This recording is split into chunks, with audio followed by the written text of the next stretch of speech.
Hi, everyone. It's good to be back. I'm Teresa Melnik. For those of you who don't know me, I was lucky enough to lead this year's mission team. We had an awesome time in New Orleans, as you can see by the picture. That was our team dinner. We have a few people who are going to speak today.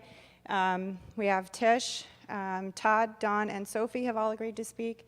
Mike and Larry, I believe, is going to bring it in on the home stretch. I just have to say, this was a great week. We had such a great time. It was only my second trip. It was the first time I led it. And I couldn't be more proud of the team we had and the work that we did. It was just an amazing experience. So I'm going to hand it off to Tish. You want to come on up?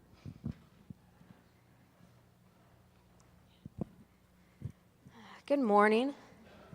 I'll try and keep it brief, but we'll see how that goes. So I guess for me, this was my 6th trip. And every year, God kind of reveals something different for me. And it's not necessarily always when I'm down there. It's usually after the fact. And I've had about a week to kind of stew and think about what God was trying to show me down there. And I guess a couple of the things that stand out the most to me, besides the fact that construction work is really hard, and I commend anybody who does that for a living. Drywall is really heavy. So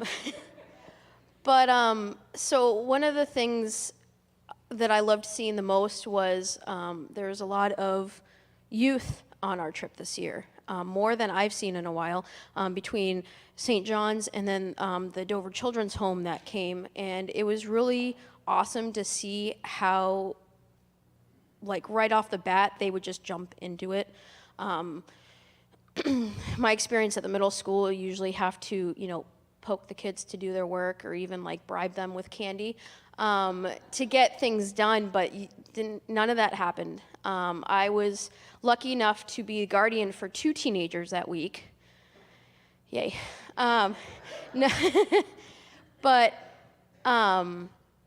So I was in charge of Matthew. Well, I was going to say I was in charge of him, but I was overseeing his well-being, I guess is the best term. And then one of my students from the middle school who decided to come with us, her name's Dawne. And, Matthew I knew from years here at St. John's. Dawne I knew from school, but I really didn't know her too well. And after the week we had, I think we have a tighter bond than any other student that I've ever had, and I've been teaching at the middle school for about 7 years now. And I think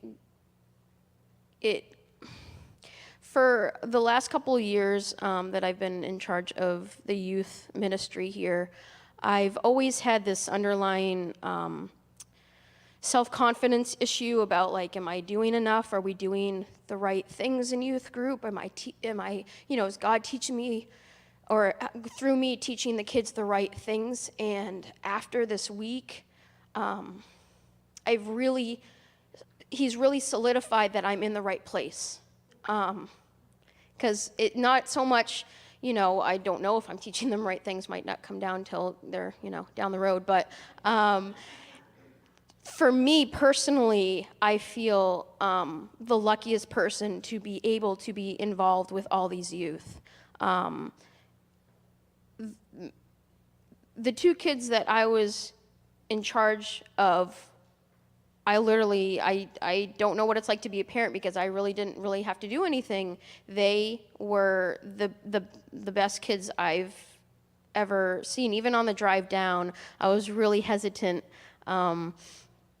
to be in the same car with them for 30-something hours, just because, those parents who have taken long trips with their kids know sometimes it's not, doesn't always go well. But I couldn't ask for a better week with these 2 teenagers.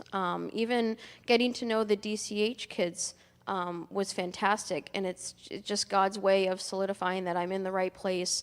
The work I do with these kids, I hope, they're going in the right direction. And for me, the work that we did down there was fantastic, and I'm glad we could move it along. But for me, I think he was revealing how much passion I have to work with all your kids. So to me, that's what stood out the most.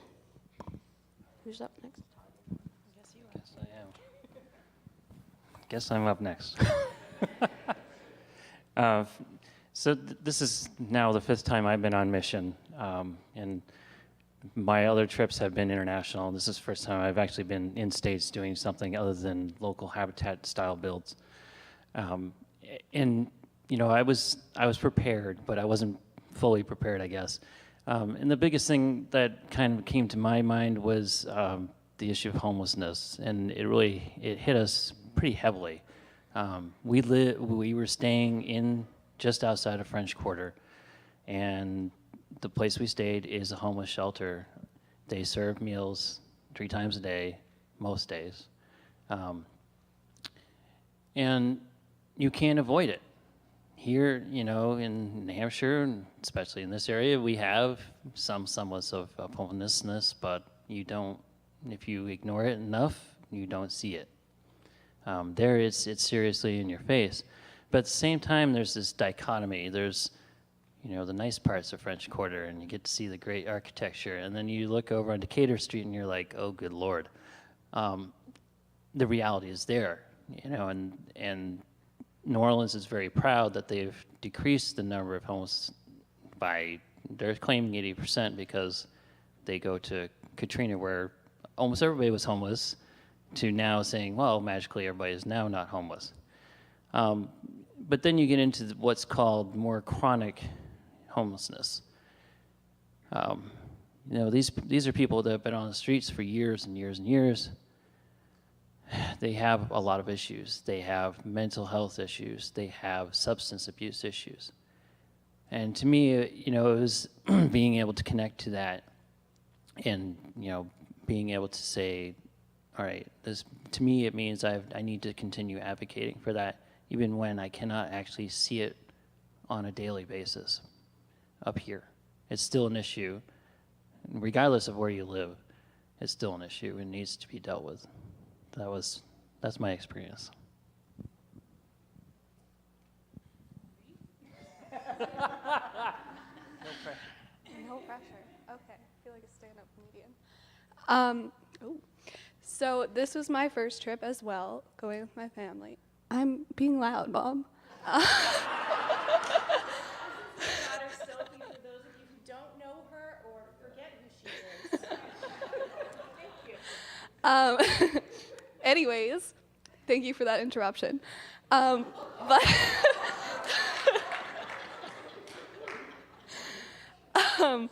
But this was my first mission trip, like, ever, and I had to say I really enjoyed it, not only because I went with my family, but because, like Todd was saying, it's really important work down there. And up here, we're kind of in our own little bubble, and you have to realize it's not like that in the rest of the world, but that's okay. Or it's not, but, you know. Anyways, it was really interesting to do this work on this house and meet the homeowners and go around New Orleans because it's so different from here. We saw a lot of haunted spots, which I really enjoyed. But I was a little bit nervous before going because I didn't know what to expect, but it was really good work, and I am very proud of all the teamwork everyone had in the community. So Dawne, it's your turn. Hi. So this was my first trip as well. And unlike Todd, I really didn't have the context or the background. I didn't know what to expect as far as how we were living, how we were interacting, the community out there, and the homelessness just smacked me across the face. But that's not what I'm going to talk about. But that was, I guess everything about this was new to me.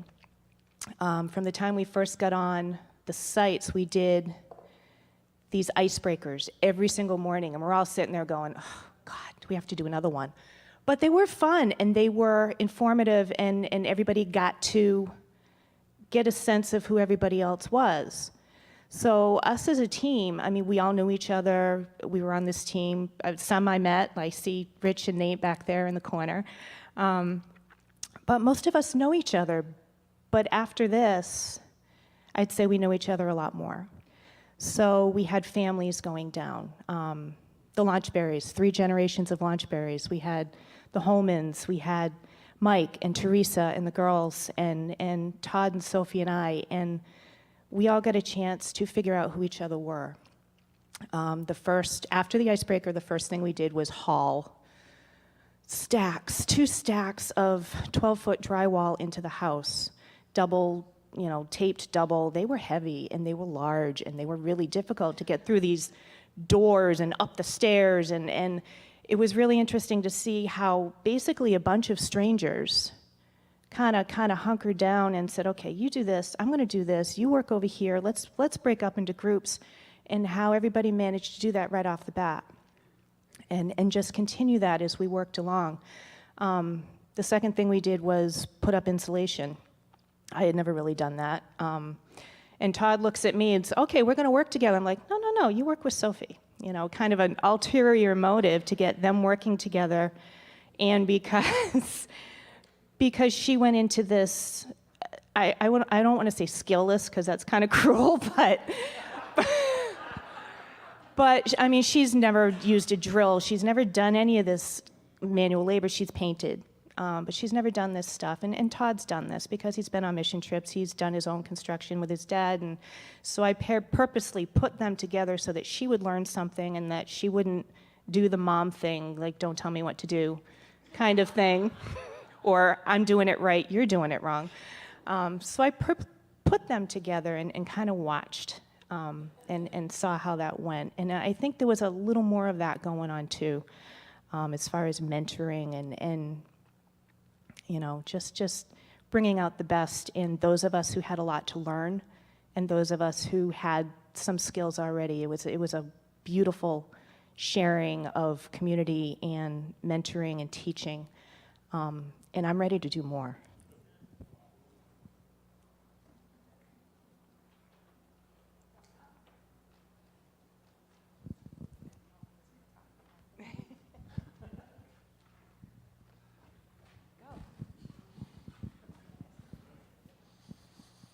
Hi, everybody. I'm Mike Weinberger.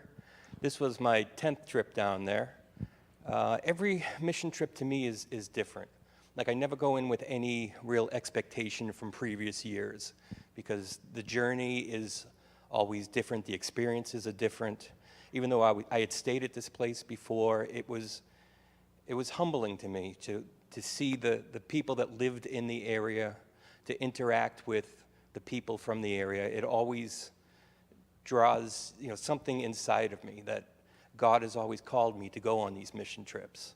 And I think he speaks louder to me on these mission trips than I've ever heard. And for me, it's getting down there, it's doing the work, which will get done with or without us. I mean, you move the ball along in the house, but it's getting down there, and it's the spiritual lifting that I get. The journey starts, I flew down and drove back this time, but the journey always starts from Dover, New Hampshire, or Berwick, Maine, where I live.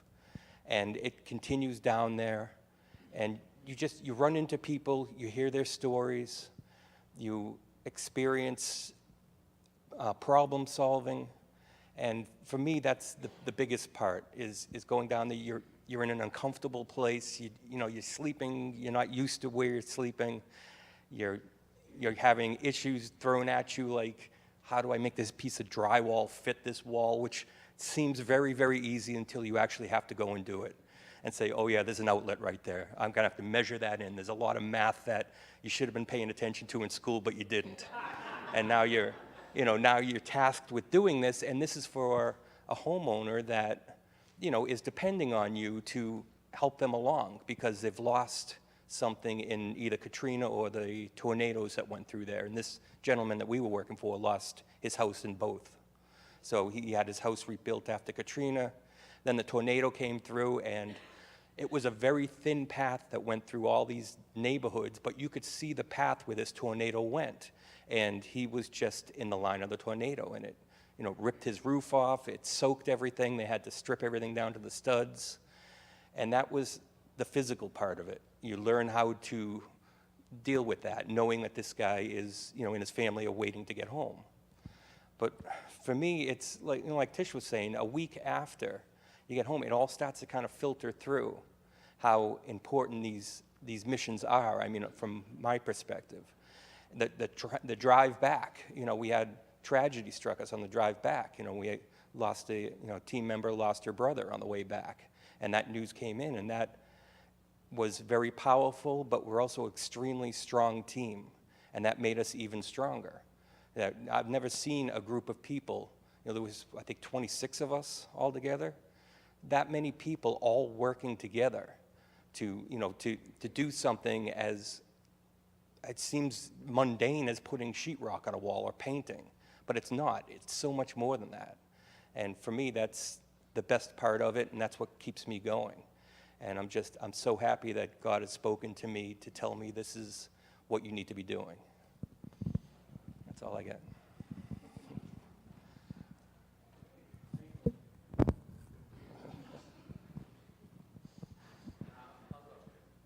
I'm the one who has to write notes.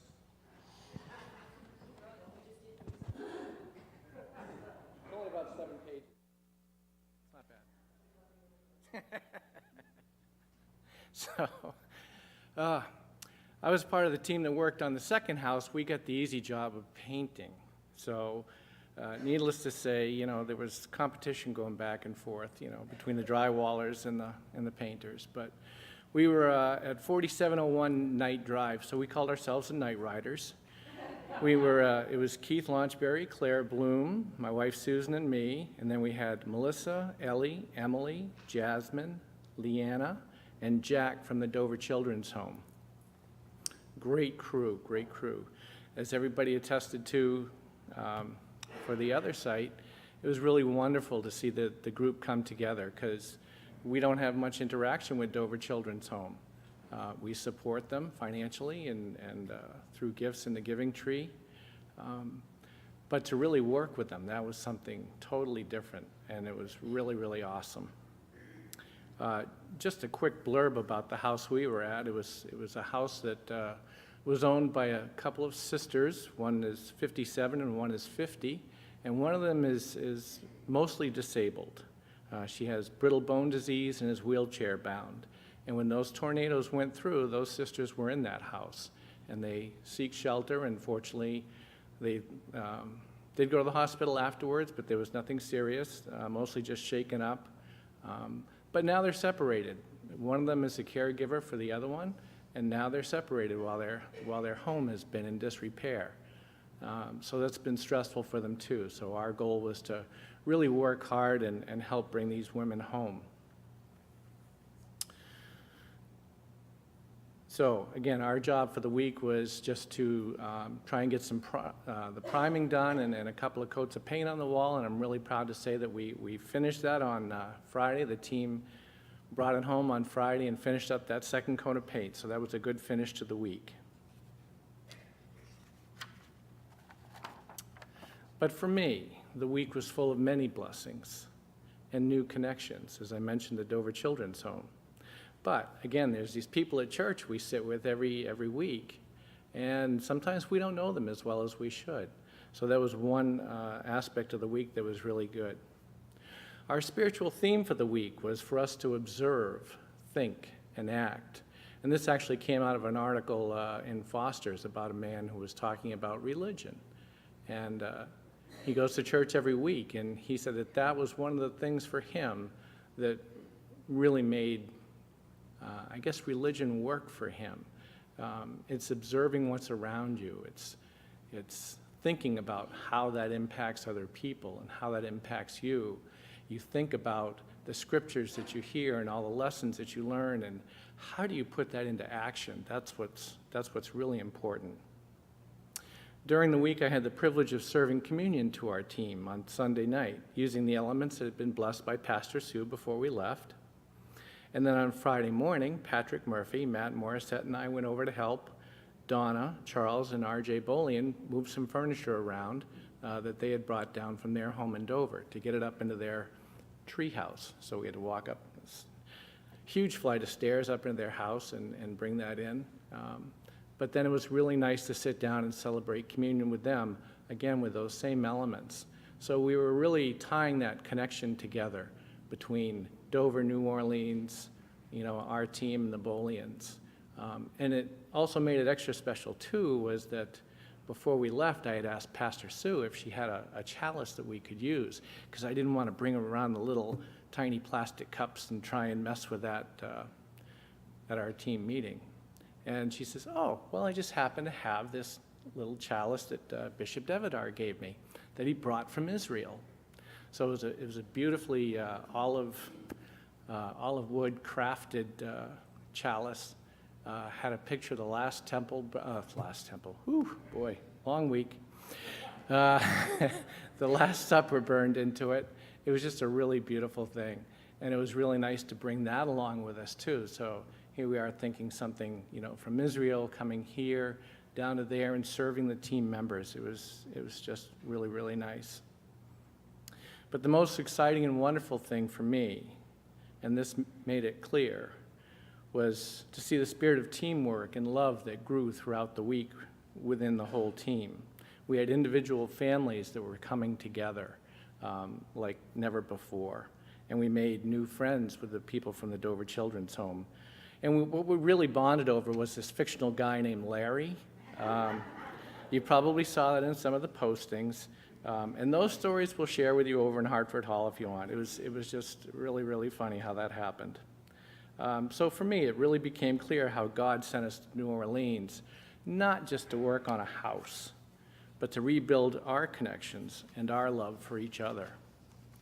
As it says in Scripture, love the Lord your God with all your heart and with all your soul, with all your mind and with all your strength. The second is this: love your neighbor as yourself. There is no commandment greater than these. So to the mission team, mission accomplished. To you, the congregation, thank you for your support and prayers that helped make this trip possible. And to everyone, a reminder to think, observe, and act. Amen.